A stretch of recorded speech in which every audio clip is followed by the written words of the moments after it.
Excuse me, நான் கொஞ்சம் உட்காந்துக்கிட்டுமா? சாரிங்க, இடம்லாம் இல்லை. எங்களுக்கு எங்க உட்கார இடம் இல்லை. எங்க உட்கார வரீங்க? பின்ன என்னங்க பண்ணுறது? 2 பேர் உட்கார இடத்துல இப்படி ஒரே ஆள் உட்காந்துட்டு இருக்காங்களே. உட்காருங்க. ரொம்ப தேங்க்ஸ்ங்க. ஓகேவா?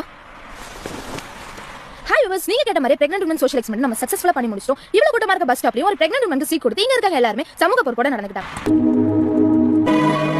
நீங்க பிரெக்னெண்டா? ஆமாங்க, 7 months ஆகுது. ஓ, நீங்க குண்டா இருந்தீங்களா? உங்களை பார்த்தா எனக்கு பிரெக்னென்ட் மாதிரியே தெரியலங்க. அதுதான். இங்க நம்ம எல்லாரும் உருவத்தையும் நிறத்தையும் வச்சு தானே கேலி கிண்டல் பண்ணி ரசிச்சிட்டு இருக்கோம். நீங்க அந்த கர்ப்பிணி மாதிரி வந்த பொண்ணுக்கு உட்கார இடம் கொடுத்தது சமுதாய பொறுப்புனா, ஒருத்தவங்களை உருவ கேலி செய்யாம இருப்பதும் சமுதாய பொறுப்பு தானேங்க. இது என்னோட உடம்பு, அது சுதந்திரத்துக்கு தான் இருக்கும். அசட்டை பண்ணுகிறவன் மனுஷரை அல்ல, தமது பரிசுத்த ஆவியை நமக்கு தந்தருளின தேவனையே அசட்டை பண்ணுகிறான். இப்படி இருக்க நீ உன் சகோதரனை குற்றவாளி என்று தீர்க்கிறது என்ன? நீ உன் சகோதரனை அற்பமாய் எண்ணுகிறது என்ன? நாம் எல்லாரும் கிறிஸ்துவினுடைய நியாயாசனத்திற்கு முன்பாக நிற்போமே. எல் ஷடாய் மினிஸ்ட்ரீஸ் இந்தியா சேனலை சப்ஸ்கிரைப் செய்யவும். நன்றி, வணக்கம்.